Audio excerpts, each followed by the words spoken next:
السلام عليكم ورحمة الله وبركاته. الحمد لله رب العالمين، والصلاة والسلام على أشرف الأنبياء والمرسلين وعلى من تبعهم بإحسان إلى يوم الدين. أما بعد، أعوذ بالله السميع العليم من الشيطان الرجيم من همزه ونفخه ونفثه. بسم الله الرحمن الرحيم. يا أيها الذين آمنوا قوا أنفسكم وأهليكم نارا وقودها الناس والحجارة.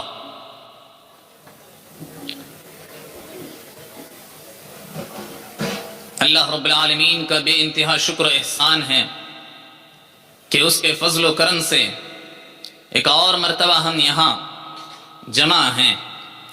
ثانیاً میں ذمہ داران دارالامن کا بے انتہا مشکور ہوں کہ آپ نے ایک اور مرتبہ مجھے یاد کیا اور مجھے یہاں مدعو کیا آپ سے خطاب کرنے کے لیے. لیکن یہاں مجھے کوئی تقریر نہیں کرنی، کیونکہ میرے سامنے استاذ محترم فضیلۃ الشیخ فیض اللہ مدنی حفظہ اللہ تشریف فرما ہے.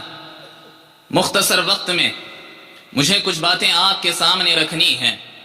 جیسے آپ نے ابھی اعلان میں سنا کہ دارالامن یعنی امن کا یہ گہوارہ ایک اور کام لے کر اٹھ رہا ہے، اور یہ عظیم الشان کام ہے جو آج کے زمانے کی سب سے بڑی ضرورت کہیے یا اس پرفتن دور میں سب سے اہم کام ہے کہ ہمارے بچوں کی صحیح تربیت، اسلامی تعلیم اور صحیح ماحول کا فراہم کرنا یہ ہمارے لیے نہایت ہی ضروری.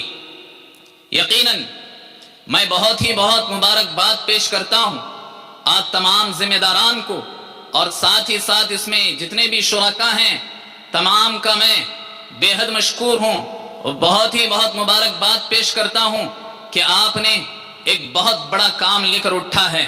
اور یقیناً یہ بڑا عظیم کام ہے اور ایک بہت بڑا چیلنج بھی ہے. اس کے باوجود آپ نے اسے بخوشی اختیار کیا، اور یقیناً آج کے پرفتن دور میں یہ کرنے کے کاموں میں ایک عظیم کام ہے. حاضرین، جیسا کہ آپ اشتہار میں دیکھ رہے ہیں کہ یہاں انشاءاللہ العزیز مونٹسری یا نرسری جو ہے شروع ہونے جا رہا ہے. آپ کے تعاون سے آپ کے طلباء، آپ کے بچے اس میں تعلیم حاصل کریں گے، اور یقیناً انشاءاللہ جب ہمارے یہ بچے جو آج کے بچے ہیں کل کا یہ ہمارا مستقبل ہیں، کل کے ہمارے فیوچر ہیں، یہی ہمارے بچے کل دین کے پاسبان بن کر اٹھیں گے، اور انہی سے ہم جو ہے دین کی تعلیم اور اولاد کو سکھا سکیں گے. یقیناً ایسے وقت میں ہماری یہ سب سے بڑی ضرورت ہے جسے پورے کرنے کے لیے آپ کے ایریے میں یہ جو ہے شروع ہونے جا رہا ہے.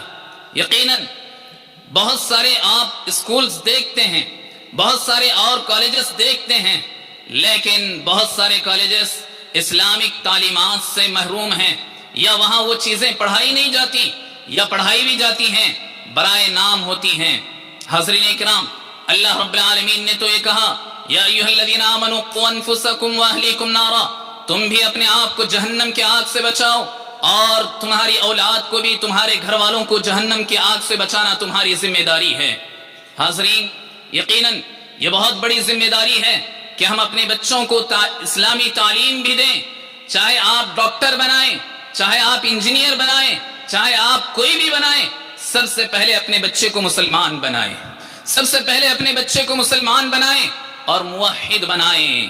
ان کے توحید کی حفاظت کی ذمہ داری اسے قبول کرنے کی کوشش کریں.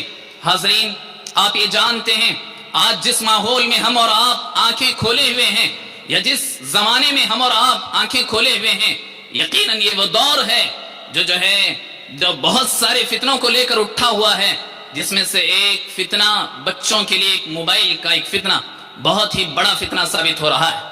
ایسے وقت میں ہم دیکھتے ہیں کہ بہت ساری مائیں اپنے بچوں کو ان کے ہاتھوں میں موبائل دے کر کے اپنے کام میں مشغول رہنا چاہتی ہیں.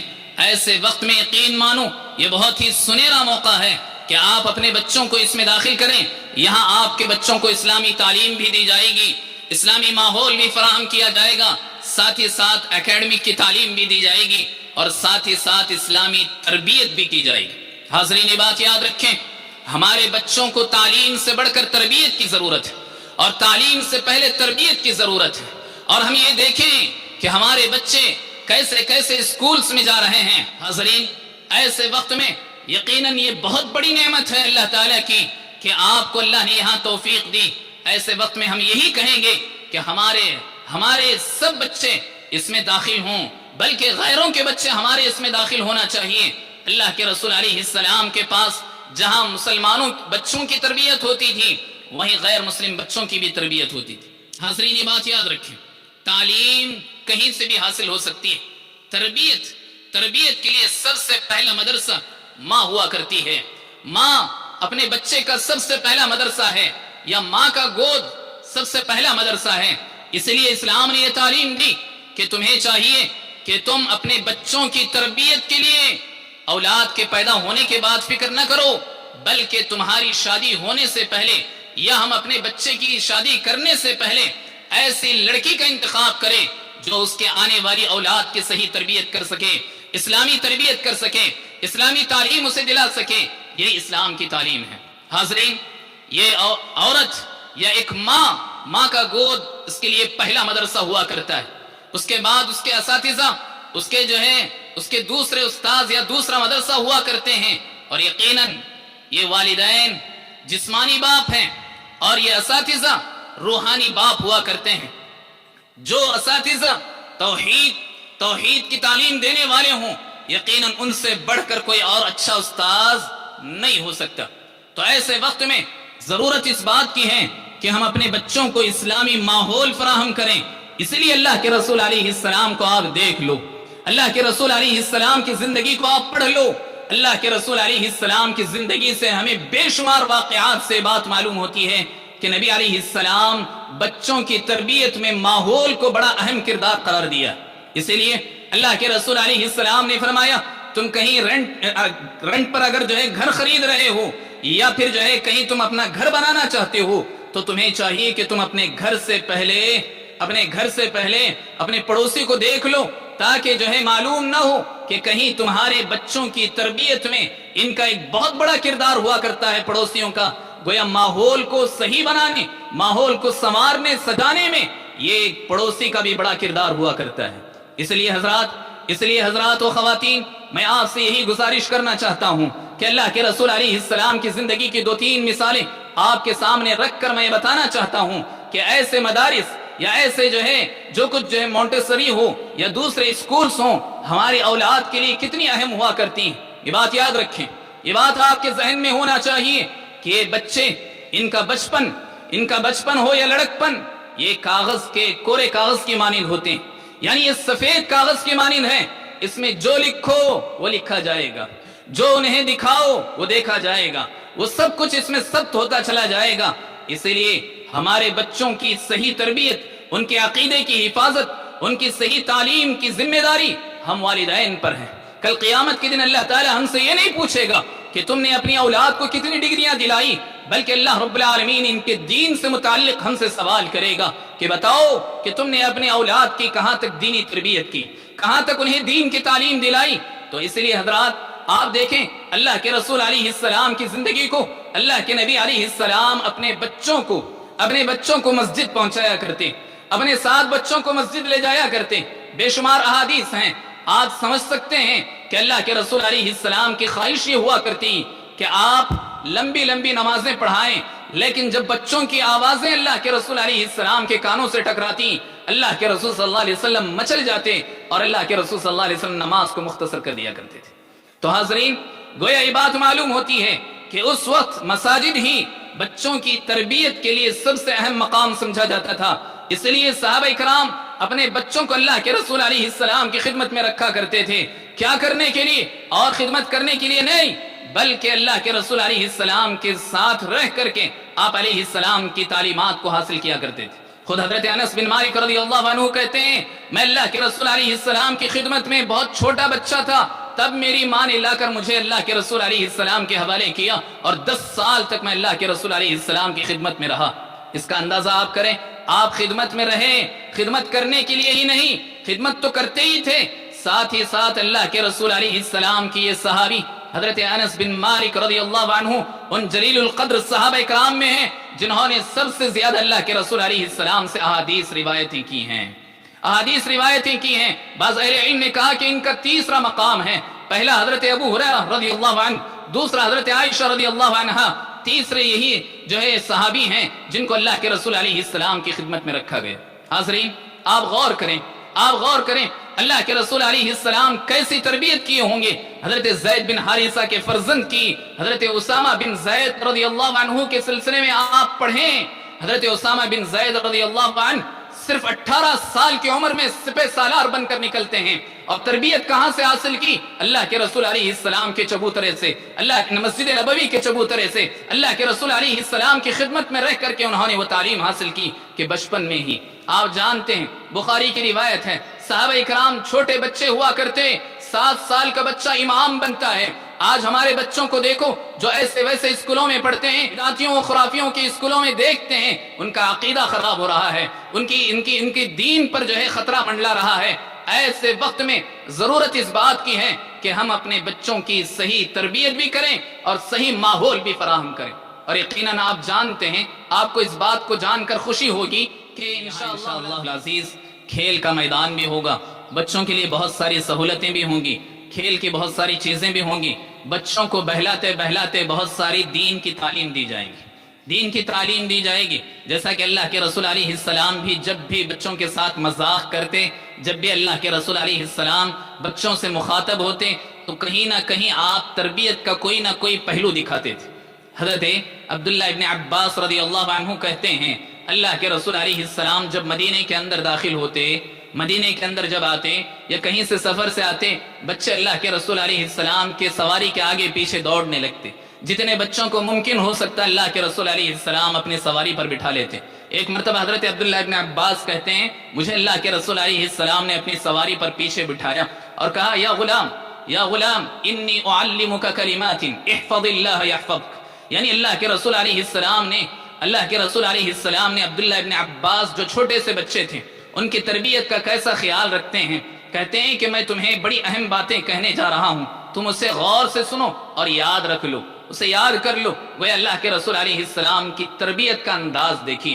اللہ کے رسول علیہ السلام کی تربیت کے انداز کے لیے ایک اور مثال بھی آپ یاد رکھیں. حضرت عمرو بن سلمہ رضی اللہ عنہ جو اللہ کے رسول صلی اللہ علیہ وسلم کے گھر میں تربیت پا رہے تھے. حضرت عمرو بن سلمہ کہتے ہیں کہ میں کھانا کھانے کے لیے بیٹھتا, میرا ہاتھ پورے پلیٹ میں گھوما کرتا تھا. اللہ کے رسول صلی اللہ علیہ وسلم نے مجھے ایک مرتبہ روکا, کہا یا غلام سم اللہ وکل بیمینک وکل مما یلیک. اے اللہ کے بندے, اے بچے, تجھے چاہیے کہ تو بسم اللہ کہہ کر کھا لے اور اپنے دائیں ہاتھ سے کھانا اور اپنے بائیں ہاتھ سے نہ کھانا. گویا اللہ کے رسول علیہ السلام تربیت کر رہے ہیں اور کہہ رہے ہیں کہ سامنے سے کھانا, بلکہ وہ تو یہ فیشن سمجھتے ہیں بائیں ہاتھ سے کھانا. اور ہم بہت سارے لوگوں کو دعوتوں میں غور کرتے ہیں, ایک ہاتھ سے آدمی کھاتا ہے, ایک ہاتھ سے پیتا ہے, جو کہ شیطان کا کام ہے. اللہ کے نبی علیہ السلام نے کس قدر منع کیا.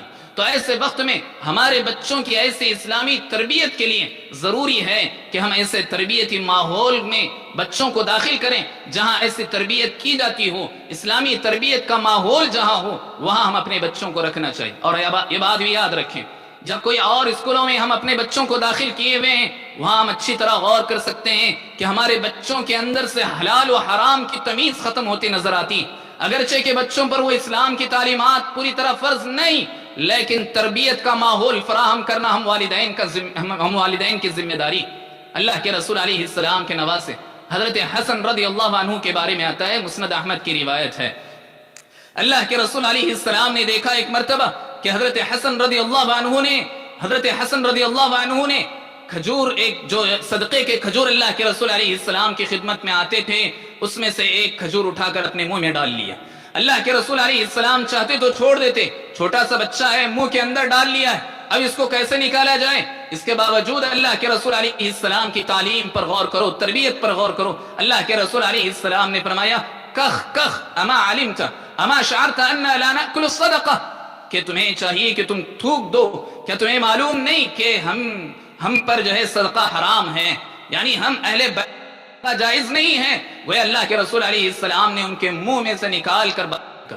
تو حاضرین، تربیت بہت اہم ہوا کرتی ہے. تعلیم کہیں سے بھی آدمی حاصل کر لے سکتا ہے، تعلیم کسی بھی مرحلے میں حاصل کر سکتا ہے، لیکن تربیت جیسے ہم نے کہا، اپنے بچی کو، اپنی بہو کو لانے سے پہلے اس کے انتخاب میں تربیت کا بڑا اہم رول ہوا کرتا ہے. اور بچے کے پیدا ہونے کے بعد ماں کا بڑا اہم رول ہوا کرتا ہے، پھر اساتذہ کا بڑا اہم رول ہوا کرتا ہے. اسی لیے یہ بڑی اہم ضرورت ہے جو آج الحمدللہ پورے ہونے جا رہی ہے. مزید تفصیلات، میرا وقت ختم ہو چکا ہے، اسی لیے میں آپ سے گزارش کرتا ہوں کہ مزید تفصیلات آپ کے لیے کاؤنٹر پر موجود ہیں اور وہ آپ کی خدمت کے لیے انتظار کر رہے ہیں. آپ حضرات ضرور ان سے ملاقات کریں، کانٹیکٹ رکھیں، اور جتنے بھی بچے یہاں ہمارے ایریے میں ہیں سب کو یہاں داخل کریں اور ان کا تعاون کریں. اور یقیناً جب آپ تعاون کریں گے انشاءاللہ یہی آگے چل کر، آج مونٹیسری ہو رہا ہے، کل انشاءاللہ نیکسٹ ایئر پھر LKG UKG، اسی طرح اس کو لے کر انشاءاللہ آگے بڑھیں گے.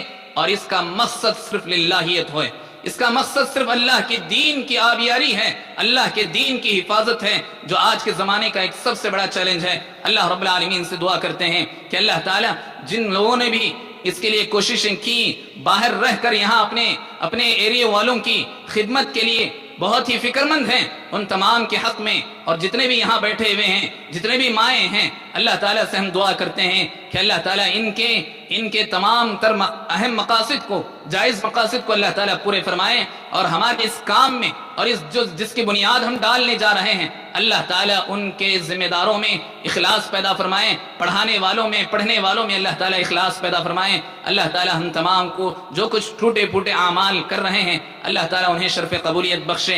آمین. وآخر دعوانا ان الحمد للہ رب العالمین. والسلام علیکم ورحمۃ اللہ وبرکاتہ.